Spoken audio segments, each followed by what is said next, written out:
جب پوچھا گیا حضور یہ قربانیاں کیا ہیں، فرمایا تمہارے باپ ابراہیم کی سنت ہے، اور فرمایا کہ ان کو خوش دلی سے اللہ کی راہ میں قربان کرو۔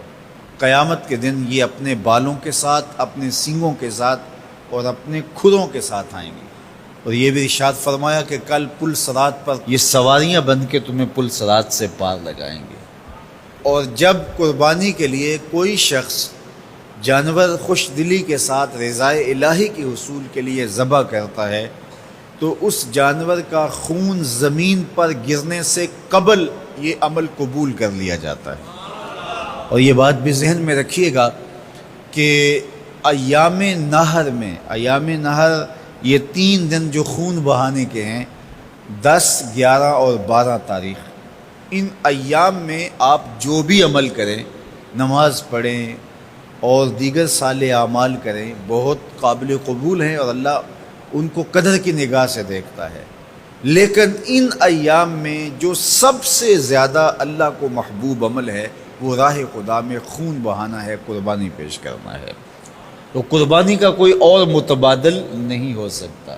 کچھ لوگ یہ فلسفہ ان دنوں کے اندر بیان کرتے ہیں کہ 20-50 ہزار کی قربانی کرنے کی بجائے اتنے اگر کسی غریب کو دے دیے جائیں تو اس کے 2-3 مہینے خیریت سے گزر جاتے ہیں، اور وہ گھر کے اندر جو ہے وہ ضرورت کی چیزیں ڈال لے تو گوشت تو 2-4 دن کے اندر کھایا پیا جاتا ہے، ختم ہو جاتا ہے۔ لیکن اگر اتنے پیسے کسی غریب کے گھر دے دیے جائے تو یہ اچھی بات ہے۔ تو اسلام کب اس عمل سے روکتا ہے؟ غریب کی مدد کیجیے، صرف عید کے دن ہی نہیں، مینڈے کی جگہ ہی نہیں، بلکہ اسلام تو راہ خدا میں جانور ذبح کر کے اسی جذبے کو بیدار کرنا چاہتا ہے کہ تمہیں گوشت کی ضرورت بھی نہیں تھی پھر بھی تم نے ذبح کر دیا، تو جہاں ضرورت ہوگی اور تمہاری ہمسائیگی میں، تمہارے اطراف میں جب کوئی غریب ہوگا تو پھر تم اس کے لیے ذبح کیوں نہیں کرو گے؟ اس کے لیے تم قربانی کیوں نہیں کرو گے؟ اِثار کیوں نہیں کرو گے؟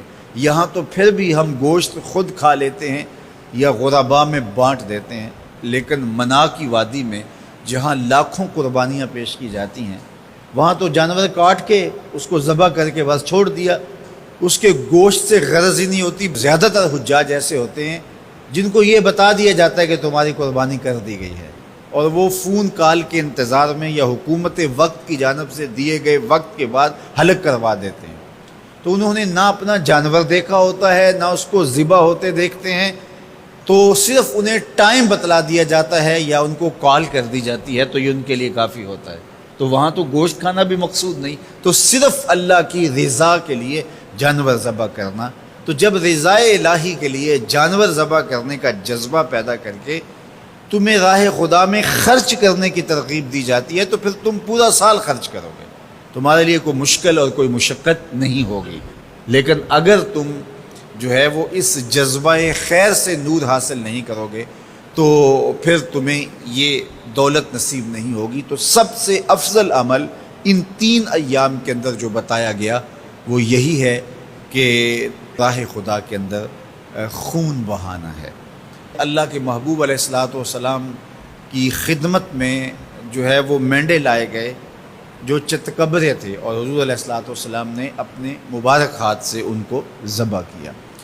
تو عید قرباں یہ ایثار کی عید ہے، یہ قربانی کی عید ہے، اور اسلام ہمیں قربانی سکھاتا ہے۔ اسلام لمحہ لمحہ قربانی ہے، ایک ایک ساعت اسلام قربانی کا نام ہے، اور ہمیں درس زندگی